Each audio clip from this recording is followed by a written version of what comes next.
नमस्कार दोस्तों, मैं हूं डॉक्टर भूपेश और आप देख रहे हैं फॉरेंसिक साइंस ट्यूटोरियल। तो आज जैसा कि हमें पता लगा कि उनकी सुशांत सिंह जी की विजिटल रिपोर्ट आई है, तो हमें सुनकर दुख हुआ। जैसे कि मैंने आपको बताया था कि विजिटल रिपोर्ट में ऐसा कोई भी फाउल प्ले नहीं निकला है।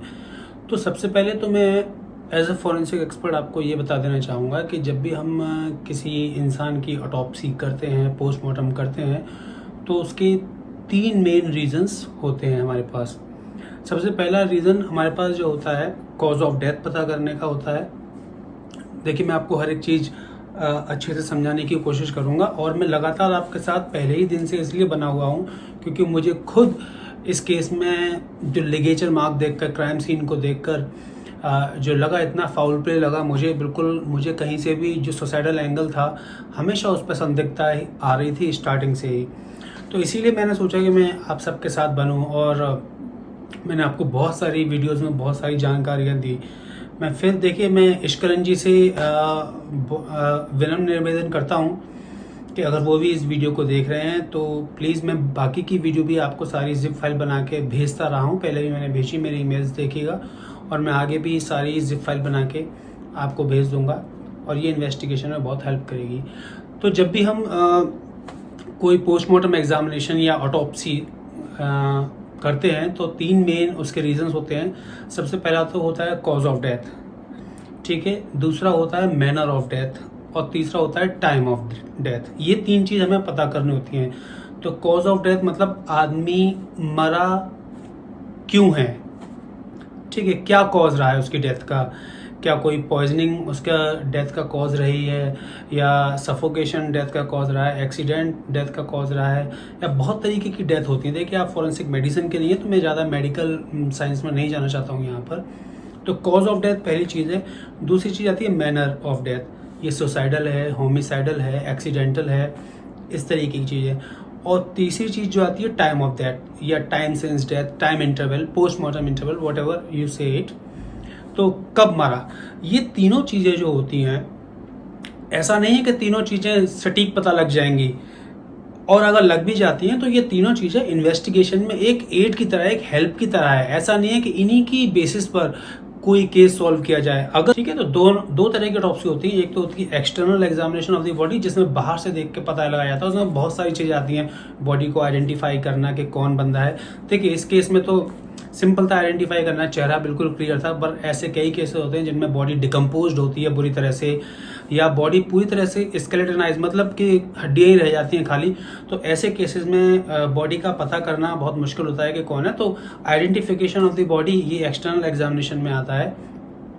और फिर बाकी जो इंजरी मार्क्स वगैरह है, बाहर जो भी मार्क्स हैं, कोई इस तरीके की चीज़ तो नहीं, कोई फॉरेन पार्टिकल तो नहीं है, वो भी देखना होता है। अब यहाँ पे क्या हुआ है इस केस में, ऑटोप्सी में, एक्सटर्नल एग्जामिनेशन की ही मैं बात कर रहा हूँ। जब तक पोस्टमार्टम कंप्लीट नहीं हुआ था तब तक हमें, पोस्टमार्टम कंप्लीट की बात क्या है, जब पुलिस वहाँ पहुँचती है तो पुलिस ने कह दिया सुसाइडल डेथ है, सुसाइडल हैंगिंग है। ये एक बहुत ही अपने आप में ये एक स्टेटमेंट है नकारात्मकता लिए हुए कि आप बिना किसी जांच पड़ताल के, आज के साइंस के युग में हम जी रहे हैं और इतने सालों से फॉरेंसिक साइंस, फॉरेंसिक मेडिसिन चल रही है और बड़े बड़े केसों में बहुत ही ज़्यादा इसकी अहमियत होती है, बहुत ज़्यादा सिग्निफिकेंस होती है। और उसके बाद भी अगर हम देखते ही किसी बंदे को कह देते हैं ये सुसाइडल हैंगिंग है, तो ये बहुत गलत होता है। इसीलिए तो पोस्टमार्टम जो है किया जाता है, ये और बाकी सारे एविडेंसेस की ज़रूरत है। देखिए, मैं बता चुका हूँ आपको, फॉरेंसिक साइंस और फॉरेंसिक मेडिसिन दोनों थोड़ी सी अलग चीज़ें, बहुत तालमेल है। फॉरेंसिक मेडिकल एग्जामिनर जो होते हैं, जो ऑटोप्सी करते हैं या जिनको हम कोरोनर भी कहते हैं, वो खाली बॉडी का एग्जामिनेशन करते हैं, उनको क्राइम सीन से मतलब नहीं है। पर जो फॉरेंसिक एक्सपर्ट होते हैं उनको क्राइम सीन से भी मतलब है और फॉरेंसिक मेडिकल एग्जामिनेशन की रिपोर्ट से भी मतलब है, ठीक है। तो क्योंकि ये सब चीज़ें, ये सारे तथ्य मिलकर, ये सारे एविडेंसेस मिलकर ही किसी केस को सॉल्व करने में मदद करते हैं। ऐसा ही नहीं कि किसी एक ही तरह के एविडेंस, आपने स्टेटमेंट ले लिए तो वही केस को सॉल्व कर देंगे, या आपने खाली फिंगरप्रिंट्स ही ले लिए तो वही केस को सॉल्व कर देंगे। नहीं, ये सारी चीज़ें ज़रूरी हैं। अब इनमें से अगर कोई एक फेल हो जाती है, देखिए फेल कैसे कहते हैं पहले तो हम, इनमें से अगर कोई एक फेल हो जाती है, कॉज ऑफ डेथ या मैनर ऑफ डेथ या इस तरीके की चीज़ें बताने के लिए, ठीक है, तो ऐसा नहीं है कि हम उसी की बेसिस पर ये बता देंगे। अब यहाँ पर कॉज ऑफ डेथ तो पता लगा कि उनकी कॉज ऑफ डेथ जो है एस्फिक्सिया ड्यू टू हैंगिंग, ठीक है, ऑक्सीजन की कमी हुई, ब्रेन में हुई, बॉडी में हुई और फिर डेथ हो गई, एस्फिक्सिया ड्यू टू हैंगिंग। इसके बहुत सारे कारण हैं, क्यों हुआ एस्फिक्सिया, सुसाइडल था, होमिसाइडल था, ये क्लियर नहीं है, ठीक है। और इसी के लिए इंटरनल ऑटोप्सी भी की गई। इंटरनल ऑटोप्सी में देखा होगा उन्होंने, जैसे उन्होंने इंसिजन्स दिए होंगे, तो देखिए कई मुझे क्वेश्चंस यहाँ पे मिल रहे थे, मेरे कमेंट्स में क्वेश्चन आ रहे हैं कि ब्रेन को निकाला जाता है, ब्रेन को देखा जाता है। डेफिनेटली डेप्रीवेशन ऑफ ऑक्सीजन होता है तो उसके भी सिम्टम्स होते हैं ब्रेन के, पर उसके इसमें ब्रेन टिश्यू लेने की कोई ज़रूरत नहीं, वो वैसे बाहर से भी दिख जाता है, ठीक है। और फिर उन्होंने जो इंटरनल ऑटोप्सी करते हैं, इंसिजन देखे कि हायोइड बोन टूटी है या नहीं टूटी है, और जो मार्क है, जो ब्रूजिंग है, internal busting of the vessels हैं वो कैसी है, कितना प्रेशर है, ये सब चीज़ें उसमें मायने रखती है।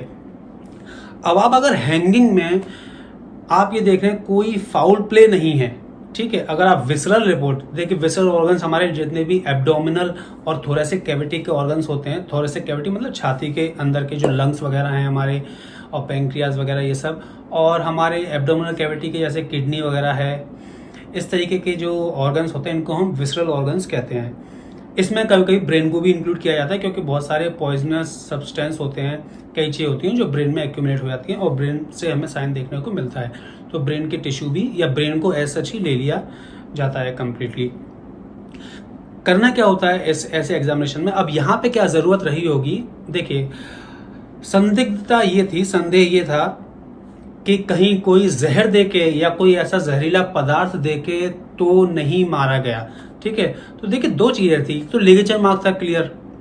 मैं आप सब लोगों की निराशा को दूर करना चाहता हूं कि ऐसा निराश नहीं होना है कि यही एक चीज़ थी कि जिसकी बेसिस पर पुलिस अपना कुछ भी स्टेटमेंट दे। पुलिस के पास और भी एविडेंसेस हो सकते हैं जिनके बारे में हमें पता नहीं है, पर खाली एक मेडिकल एग्जामिनर की रिपोर्ट पर, देखिए यहाँ पर क्या है कि मेडिकल एग्जामिनर की रिपोर्ट तब बहुत ज़रूरी हो जाती है जब एक कोई लिंक मिसिंग है और वो मिसिंग लिंक हमारा ऑटोप्सी से, पोस्टमार्टम से पता चल जाएगा, तब वो बहुत ज़्यादा सिग्निफिकेंट हो जाती है कि सिर्फ इसी की देर थी और ये मिल गया तो हम किसी निष्कर्ष पर पहुंच सकते हैं।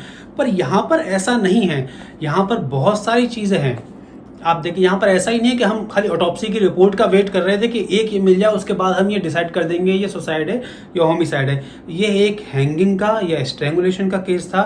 यहाँ पर खाली पोस्टमार्टम रिपोर्ट से बिल्कुल भी ये पता नहीं लग सकता है कि ये खाली सुसाइड है या होमिसाइड है। इसके लिए बहुत सारे एविडेंसेस की ज़रूरत है, जैसा कि पुलिस इन्वेस्टिगेशन में पता चल रहा है या चल रहा था कि जो कॉल डिटेल्स निकाली जा रही थी क्राइम सीन पर, हालांकि कोई फिंगरप्रिंट्स वगैरह नहीं लिए गए, हाइट की मेजरमेंट्स हुई थी, वो सारा जो था वो फॉरेंसिक एक्सपर्ट्स का काम था, उनको उससे जो है कोलैबोरेट करना। अब ये देखिए एक चीज़ हो गई, वो सारे एविडेंसेस क्राइम सीन पर लिए गए, और इवन की जो बॉडी थी, जो डेड बॉडी है वो भी एक एविडेंस है इतना बड़ा, तो उसकी प्रॉपर फोटोग्राफी, उसका एग्जामिनेशन, हर चीज़ का, ठीक है। अब विसरल ऑर्गन हमने क्यों भेजे इस केस में, मतलब फॉरेंसिक जो पुलिस वाले हैं उन्होंने क्यों भेजे फॉरेंसिक लैब में, कि ये देखने के लिए कोई किसी तरीके का सब्सटेंस, कोई नशीला पदार्थ, कोई दवा या इस तरीके का कुछ फाउल प्ले तो नहीं है, ठीक है। इस तरीके का वो देखिए दो एंगल्स हैं यहाँ पे, या तो रिपोर्ट में कुछ आया और जाहिर नहीं किया गया, ये पॉसिबिलिटी हो सकती है, पर यहाँ पर मैं किसी पर कोई उंगली नहीं उठा रहा। कोई ऐसी पॉसिबिलिटी अगर होगी तो वो इन्वेस्टिगेटर्स ही जान सकते हैं या फॉरेंसिक मेडिकल एग्जामिनर, और अगर नहीं है ऐसी पॉसिबिलिटी तो दूसरी पॉसिबिलिटी है कि कोई ऐसा पदार्थ हमारी बॉडी में या उनकी बॉडी में कोई भी पदार्थ ऐसा पाया ही नहीं गया। देखिए एग्जामिनेशन होते हैं, एक्सट्रैक्ट किया जाता है पॉइजन को, और कई तरीके से एक्सट्रैक्शन होता है, वो सब आप जो फॉरेंसिक के हैं वो सब जानते होंगे। एक्सट्रैक्ट करके हम पता लगाते हैं कि कोई पदार्थ अगर है या नहीं। सबसे पहले होती है क्वालिटेटिव एनालिसिस कि कुछ है या नहीं, उसके बाद अगर कुछ है बॉडी में, कुछ भी है तो कितने अमाउंट में है, उसे कहते हैं क्वांटिटेटिव एनालिसिस। तो दोनों तरह की एनालिसिस की गई होगी, मैं ये समझता हूँ। पर जब क्वालिटेटिव में ही कुछ नहीं निकलता है, जब क्वालिटेटिव में ही कुछ नहीं निकला कि क्या चीज़ थी, तो क्वांटिटेटिव करने की ज़रूरत नहीं पड़ती। तो ये नहीं बताता कि कोई फाउल प्ले है या नहीं। फाउल प्ले, अगर आप मेरा गला दबा के मारते हैं, मुझे बिना कोई जहर दिए आप मेरा गला दबा के मार देते हैं, तो मेरी जो मौत का कारण है वो दम घुटना है, ठीक है। इसमें कोई जहरीला पदार्थ होना, मेरे विसरल ऑर्गन में आना जरूरी नहीं है, ठीक है। पर एक यहाँ पे संदिग्धता है, विसरल ऑर्गन जब लिए थे तो कार्बन मोनोऑक्साइड जब भी किसी का दम घुटता है, चाहे आप किसी भी तरीके से दम घोटें या लटकाया जाए या कुछ भी हो, डेप्रीवेशन ऑफ ऑक्सीजन, जैसे ही ऑक्सीजन कम हुई कार्बन डाइऑक्साइड बढ़ती चली जाती है और हमारा जो हीमोग्लोबिन है वो कार्बन डाइऑक्साइड से मिलकर कार्बोक्सी हीमोग्लोबिन बना लेता है, जिसकी वजह से अंदर जो है cherry red discoloration of the body हो जाती है।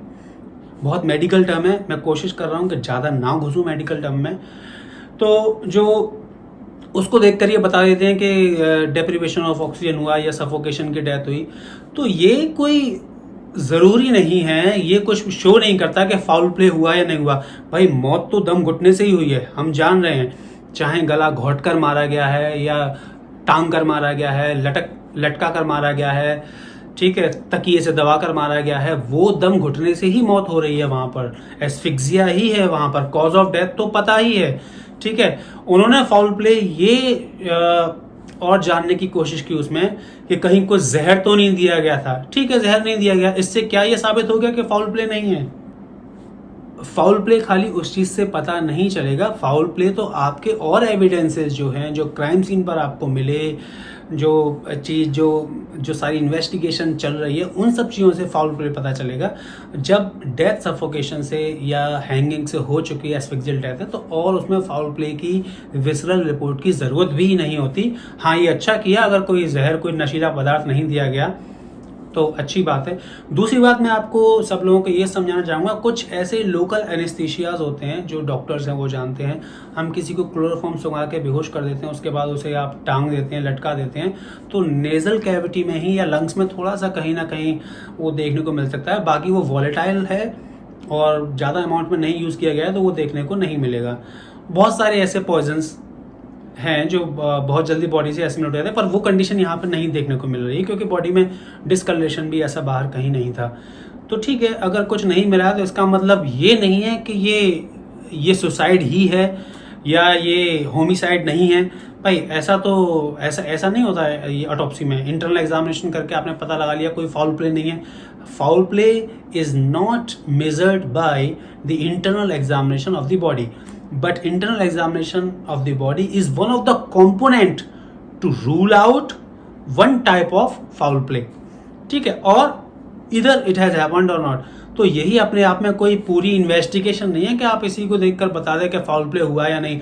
और अगर पुलिस वाले इसी के ऊपर वेट कर रहे थे तो ये तो बहुत बड़ा इन्वेस्टिगेशन में अपने आप में एक लैक्यूना हो जाएगा। और बहुत सारी चीज़ें हैं, बहुत सारे एविडेंसेस हैं जिन पर ध्यान नहीं दिया गया। मैं स्टार्टिंग से बता रहा हूँ, फिंगरप्रिंट्स पर कोई ध्यान नहीं दिया गया। अब कपड़े की टेंसाइल स्ट्रेंथ की बात आती है, ठीक है। टेंसाइल स्ट्रेंथ हो सकता है, अब जब आप एक कपड़े पर 80-90 किलो का इंसान अगर नहीं लटक सकता और वो टूट जाता है तो आप कहेंगे कि ये सुसाइड नहीं है। और अगर वो उस समय पर एग्जामिनेशन के समय नहीं टूटा, क्योंकि आप एक वजन को लटकाना और एक मशीन से उसको स्ट्रेच करना एक निश्चित टाइम तक, देखिए बहुत बड़ा दोनों में फ़र्क है। तो कितने टाइम पर जाकर टूटेगा, कितने टाइम पर जाकर नहीं टूटेगा, ये डिपेंड करता है। और आप देखेंगे कि जब कपड़े को आप 1-2 बार खींच दें तो उसकी टेंसाइल स्ट्रेंथ तो अपने आप ही कम हो जाती है। आप अगर मेरी टी शर्ट को बहुत देर तक खींचे रखें एक बार, ठीक है, तो जितना वजन ये पहले ले सकती थी, हो सकता है उतना वजन बाद में ना ले पाए क्योंकि इसकी टेंसाइल स्ट्रेंथ तो ऑलरेडी कमज़ोर हो गई। तो ये एक लिमिटेशन हो सकती है यहाँ पर टेंसाइल स्ट्रेंथ की। दूसरी चीज़ आती है नाखूनों की खरोंच वरोच। अगर स्ट्रगल हुआ है तो नाखूनों के खरोंचों के निशान आएंगे। अगर स्ट्रगल नहीं हुआ है या उनको मौका ही नहीं मिला है, देखिए स्ट्रगल होना, अब 2 तरह के स्ट्रगल हो गए। एक तो फिजिकली डिफेंसिव स्ट्रगल, जब आदमी डिफेंड कर रहा था अपने आप को, ठीक है, उसने कोशिश की, उसने डिफेंड किया, उसने पंच मारे या खरोंचा नोचा तो स्ट्रगल हुआ। दूसरी चीज़ ये हो गई उसके हाथ पैर ही बांध दिए गए या हाथ पैर ही पकड़ लिए गए, तो स्ट्रगल कहाँ हुआ? फिर वो स्ट्रगल करेगा भी तो कितना करेगा? तो उस समय तो आपको नाखूनों में कोई निशानी नहीं आएगा, तो फिर क्या एविडेंस है कि बाकी चीज़ें ही है, ठीक है। तो फोरेंसिक एग्जामिनेशन जो अपने आप में है, जो इन्वेस्टिगेशन है, वो एक कोलैबोरेटिव इन्वेस्टिगेशन होना चाहिए, बहुत सारी चीज़ों को एक साथ में लेकर और एक अलग अलग हाइपोथेसिस पर काम होना चाहिए। ऐसा नहीं है कि हम खाली पोस्टमार्टम की रिपोर्ट के ही ये मान लें। कई चीज़ें ये होती हैं कि पोस्टमार्टम में वो चीज़ें नहीं आती हैं, पर क्राइम सीन उसको बार बार कुछ और कहता है कि क्राइम सीन बताता है कि असल में हुआ क्या होगा वहाँ पर। हम सब ने उस लिगेचर और लिगेचर मार्क को देखा, दुनिया भर के डॉक्टर्स, मेडिकल एग्जामिनर्स ने उस लिगेचर मार्क को देखा और सब ने ये बताया कि ये लिगेचर मार्क इस लिगेचर से पॉसिबल नहीं है। यही सबसे बड़ा अपने आप में एक सबूत है जो कि ये दिखाता है फाउल प्ले को।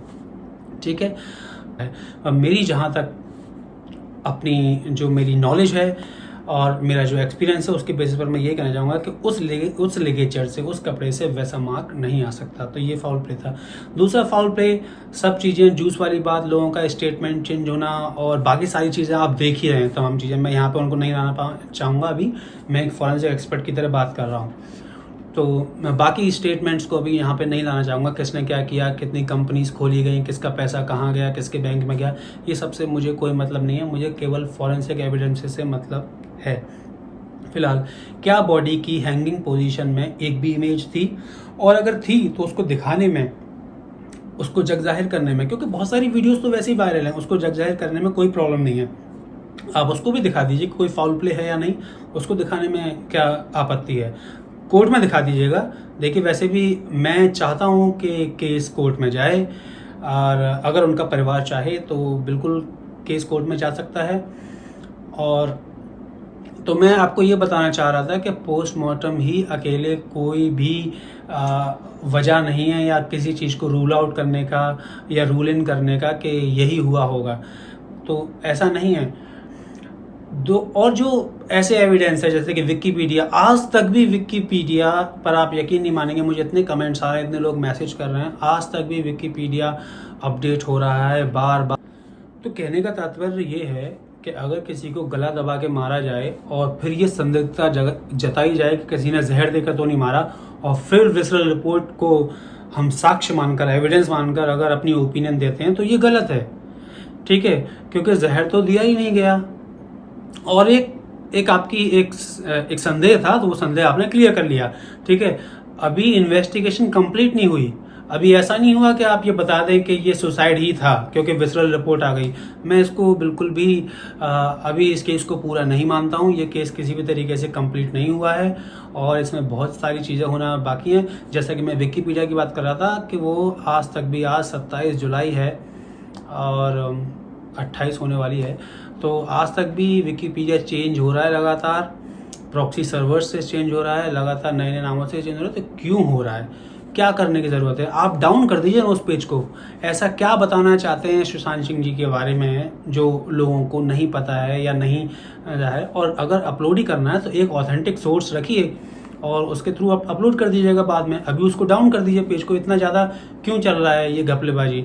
और विकिपीडिया कोई अपने आप में इतना बड़ा सबूत नहीं कि उस पर जो लिख दिया जाएगा वही माना जाएगा। ठीक है, कोई ऑथेंटिक सोर्स ये इसको रिसर्च में नहीं माना जाता है। पर ये चेंज हो रहा है, ये छेड़खानी हो रही है, ये अपने आप में एक एविडेंस है।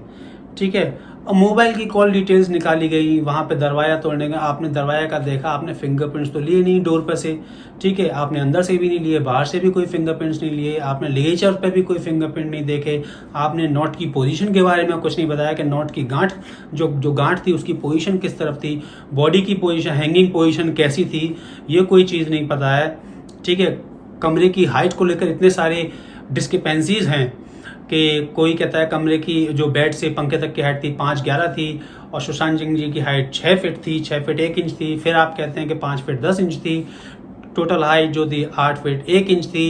टाइम ऑफ डेथ पे इतनी डिस्क्रिपेंसी चल रही है। और उसके बाद भी अगर हम ये माने कि विजुअल रिपोर्ट में ये आ गया है कि कोई फाउल प्ले नहीं है, तो इन्वेस्टिगेशन कंप्लीट नहीं मानता, मैं बिल्कुल नहीं मानता। ये इन्वेस्टिगेशन इस तरीके से कंप्लीट नहीं होती। इन्वेस्टिगेशन में सारी ही चीज़ें, क्योंकि आप इन्वेस्टिगेटर हैं, मैं एक फॉरेंसिक एक्सपर्ट हूँ, मैं फॉरेंसिक एविडेंसेस को देख रहा हूँ, आप एज ए इन्वेस्टिगेटर उसको एज अ होल देख रहे हैं, पूरा आप उसको देख रहे हैं।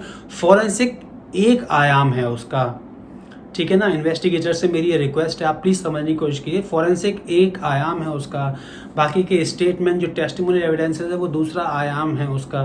ठीक है, जो सर्कमस्टेंशियल एविडेंस है, सीसीटीवी फुटेज का ना मिलना से, या सीसीटीवी फुटेज अगर कोई मिली है तो उससे आपको क्या पता लगा, वो अपने आप में एक बहुत बड़ा सबूत है। अगर कोई किसी को सीसीटीवी फुटेज में चाकू मारता दिख रहा है और चाकू से मारा गया, उसके बाद उसकी विसरल रिपोर्ट में आता है कि जहर देके मारा गया, तो आप किसको बड़ा सबूत मानेंगे? सीसीटीवी फुटेज को या विसरल रिपोर्ट को? आप मुझे बताइए। ऑब्वियसली आप सीसीटीवी फुटेज को बड़ा सबूत मानेंगे, उसमें साफ दिख रहा है, ठीक है, उससे बड़ा सबूत फिर कुछ और नहीं हो सकता। तो ये जो है माइनॉरिटी और मेजॉरिटी ऑफ एविडेंसेस देखी जाती है कि इस केस में क्या एविडेंस मोर सिग्निफिकेंट है या क्या एविडेंस लेस सिग्निफिकेंट है। तो हमें मोर सिग्निफिकेंट एविडेंसेस की तरफ काम करने की ज़्यादा ज़रूरत है बजाय के लेस सिग्निफिकेंस एविडेंसेस के। और जैसा कि मैंने कहा कि कल मैं उज्जवल त्रिवेदी जी के साथ आऊँगा, तो आप लोग वहाँ पे क्वेश्चन पूछ सकते हैं, बहुत सारे क्वेश्चन के जवाब दूंगा। पर मैं यही चाहता हूँ और कि ये इस इन्वेस्टिगेशन को आगे बढ़ाया जाए। अभी इसमें बहुत सारी चीज़ें निकल के आना बाकी हैं। Visceral report is not the only solution or the answer for this investigation. Thank you.